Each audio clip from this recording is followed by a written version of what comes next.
ينبقاون الحرمة ينبقى يمدوكا لازول فلاون مقران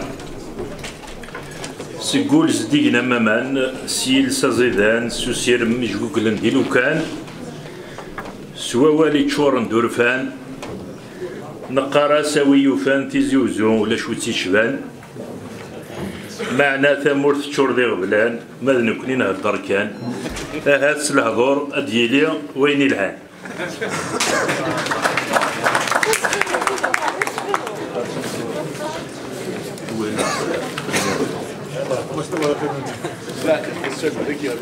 Bien, Monsieur le Président, je sollicite de votre générosité, votre gentillesse, un peu plus de temps parce que j'ai vraiment préparé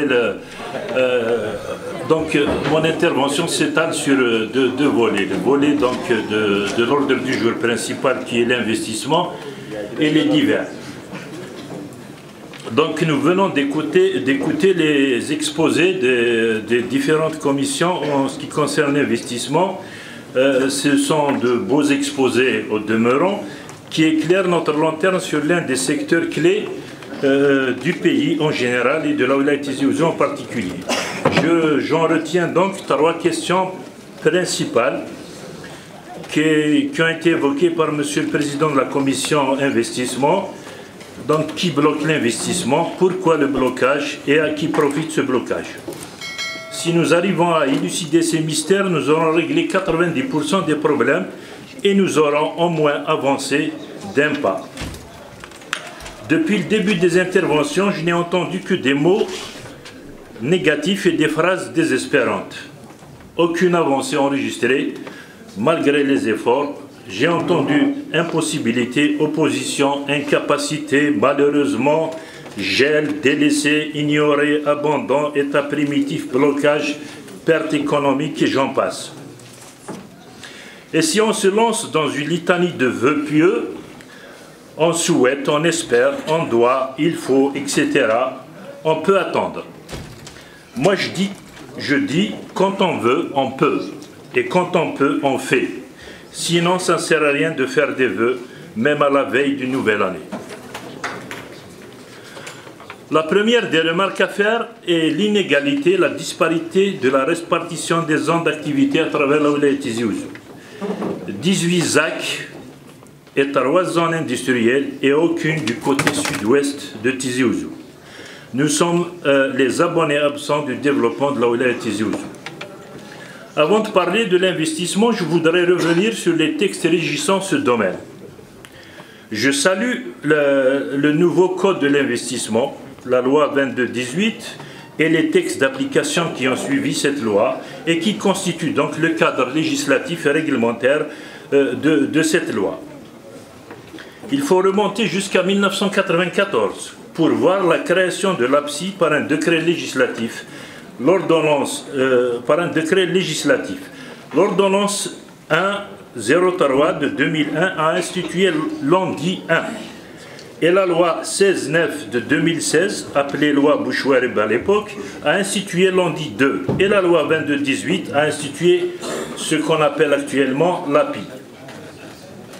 Parmi les nouveautés apportées par cette loi, il y a donc évidemment le changement de nom et la création d'un guichet unique réservé pour les grands projets et les investissements étrangers.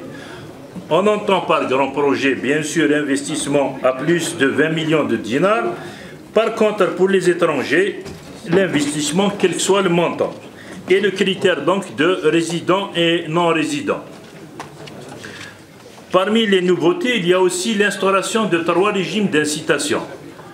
Je reviendrai là-dessus. Le régime des zones à promouvoir, les zones disposant de ressources naturelles, le régime des secteurs, définition des secteurs d'activité à forte valeur ajoutée et les régimes d'investissement structurants.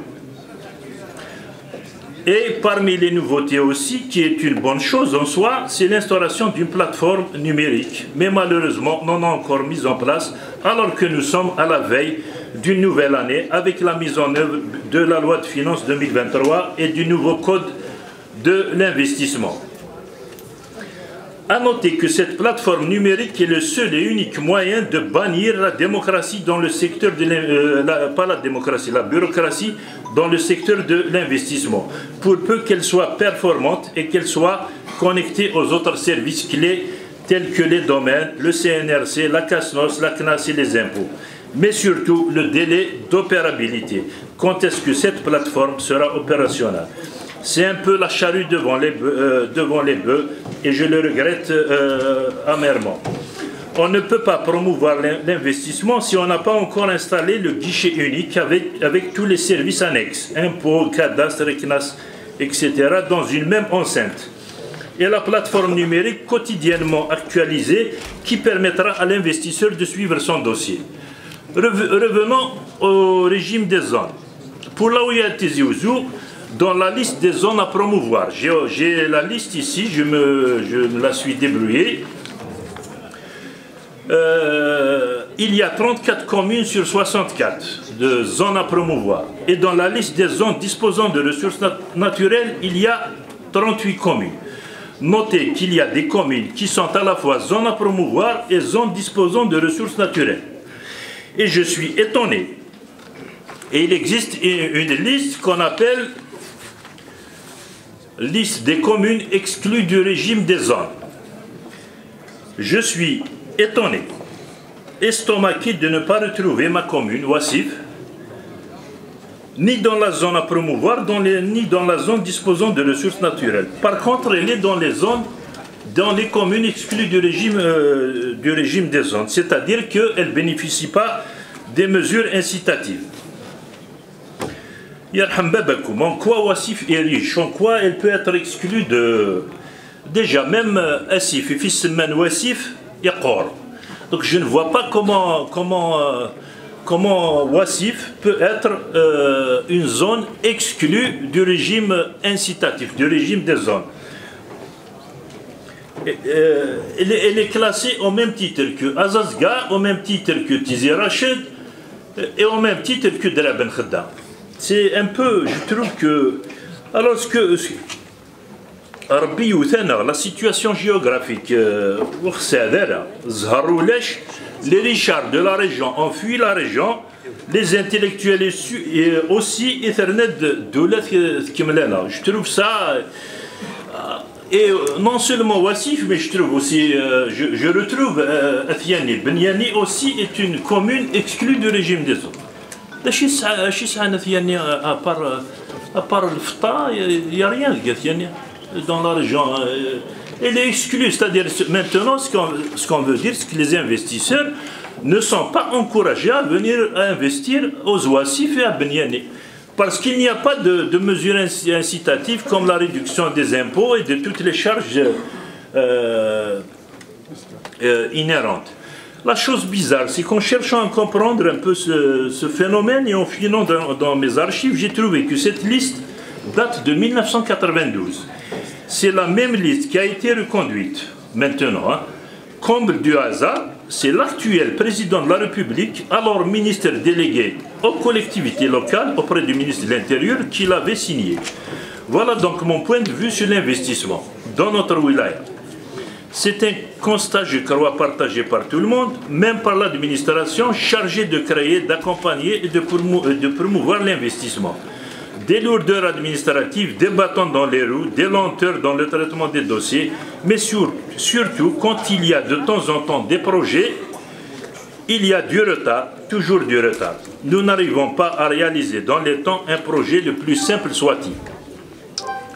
Ce qui me fait dire qu'en matière de retard, nous sommes très en avance. Et en matière d'avancée, nous sommes très en retard. Pour terminer, je dirais que je terminerai mon intervention sur les investissements, sur cette citation qui m'a été envoyée par un ami. parce qu'un peuple submergé par la médiocrité se condamne à l'échec et à la misère quand il en connaît plus sur le football que sur ses propres droits, quand il crie plus fort pour un but que pour une injustice, et quand il exige plus d'un joueur que de ses dirigeants. Concernant les divers, voilà.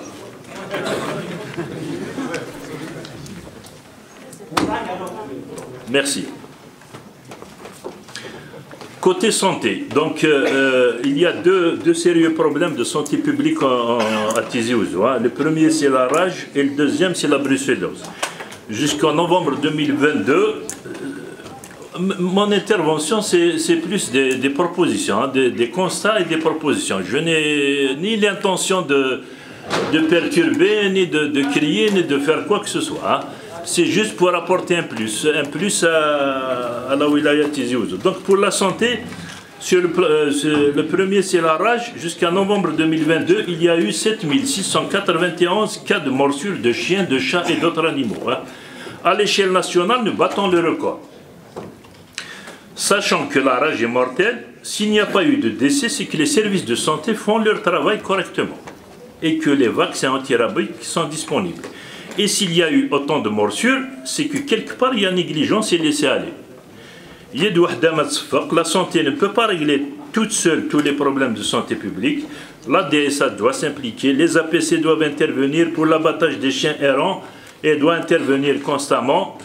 Dans toutes les communes où je passe, on constate des chiens errants et surtout l'insalubrité qui les attire au fait, due à la mauvaise gestion des ordures. La lutte contre la rage passe par l'abattage des chiens errants, l'instauration d'une fourrière pour chiens, gestion adéquate et efficace des ordures ménagères et la surveillance permanente des carnets de vaccination des animaux domestiques. Le secteur de la santé assure sa part de lutte contre la rage par la disponibilité de vaccins et des sérums, la vaccination et la prise en charge médicale des mordus. La preuve, c'est qu'il n'y a aucun mort par rage depuis 2 ans. Ça, c'est dû à la prise en charge effective des cas de morsure au niveau de chaque polyclinique. Charge aux autres secteurs d'assurer leur travail. Cette lutte se concrétise. Si cette lutte se concrétise, Monsieur le Wali, Monsieur le Président, ce sera une économie en argent pour le pays et pour la région, une limitation de l'absentéisme et surtout une protection pour notre population. Le deuxième problème de santé publique, c'est la brucellose. La brucellose, elle ne tue pas, c'est vrai, mais elle a des complications. Rien que pour le mois de novembre et décembre 2022, il y a eu 76 cas de brucellose, dont certains cas sont compliqués, hospitalisés jusqu'à aujourd'hui. Là aussi, la santé assure sa tâche de fort belle manière avec des campagnes de sensibilisation et la prise en charge des malades. Mais malheureusement, il y a eu défaillance dans les autres secteurs concernés par cette maladie, à savoir l'agriculture. Malgré un arrêté du Wali interdisant la vente et le don de lait et de ses dérivés, chaque jour que Dieu fait, nous constatons à travers la wilaya des étalages de vente de lait dans des bouteilles en plastique. Le praticien de santé ne peut pas être policier ni gendarme. Son rôle est bien spécifié, qui est la prévention et les soins. À charge au secteur concerné d'intervenir pour endiguer cette maladie par la vaccination des cheptels, dépistage de la brucellose animale et l'abattage du cheptel atteint. Un groupe électrogène destiné au secteur de la santé octroyé par l'APO Tizi Ouzou est otage de la dalle pour une histoire d'intitulé. Pendant que le HS de Ouadessi souffre quotidiennement de coupures fréquentes d'électricité. Je vous sollicite, Monsieur le Wali, pour intervenir et débloquer ce groupe électrogène et l'affecter à l'EHS Ouadessi, surtout en cette période hivernale. Monsieur le Wali, merci. Monsieur le... Vous avez dépassé... Je vous respecte, Monsieur le Président, je vous respecte, je voudrais... Si je dois arrêter, je dois arrêter. Allez-y. Merci. Mes chers collègues, je vous fais savoir que le secteur de la santé souffre, en plus des problèmes de manque d'effectifs, de matériel, l'établissement public souffre du manque d'ambulances. Un recensement fait montre qu'il manque au moins 35 ambulances neuves pour la wilaya Tizi Ouzou. L'hôpital des Ouadia, nouvellement créé, ne dispose pas de parc automobile ni d'ambulance. Pour ce cas, je vous propose ceci, Monsieur le Wali et Monsieur le Président et toute l'assistance, puisqu'il y a eu transfert de la maternité. Il y a eu transfert de la maternité de la polyclinique des Ouadia vers l'hôpital de Ouadia. Ça s'est fait en bonne et due forme et sans problème.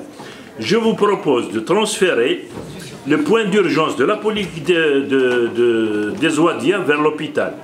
On aura réglé pour l'hôpital le problème d'effectifs en médecins paramédicaux et le malade sera très bien pris en charge et on aura réglé le parc automobile, les ambulances et le malade sera très bien pris en charge à la faveur de la disponibilité dans l'hôpital des Ouadia des spécialistes, bien sûr. Et tout cela ne coûtera aucun centime à l'État. D'ailleurs, je préconise de jumeler tous les points d'urgence qu'il y a dans la wilaya de Tizi Ouzou. Dans certaines régions, il faut savoir qu'il y a 2 points d'urgence dans une même ville. Un pour le PH et un pour le PSP. Je vous cite Asfoun, je vous cite Tigzir, je vous cite Asfoun et Bourni. Voilà.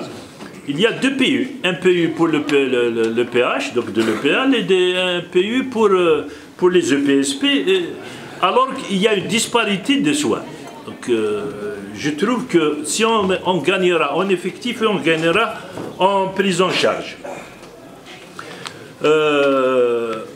Nous avons constaté la fermeture. Bon,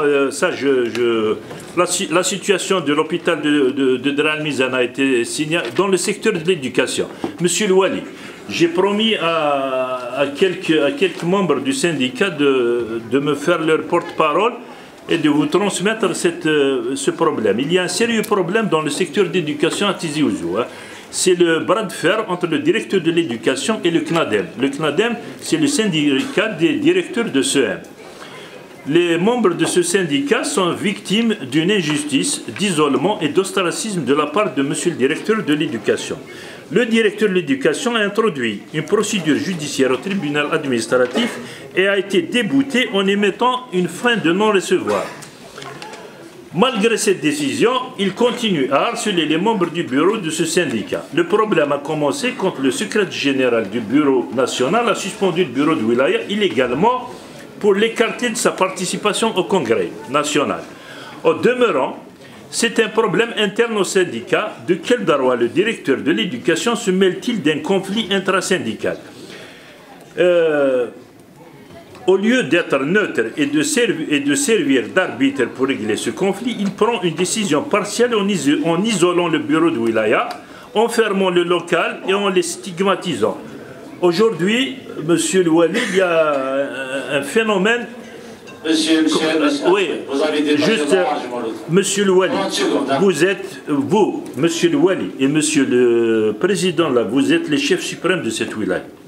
Et je vous conjure d'intervenir pour mettre fin à ce conflit, car s'il persiste, si la situation persiste, elle s'oriente vers le pourrissement. Et je crois que la wilaya Tizi Ouzou n'a pas besoin d'une grève dans ce secteur, d'un problème comme celui-là. Et je vous remercie. Il me reste encore 2 ou 3...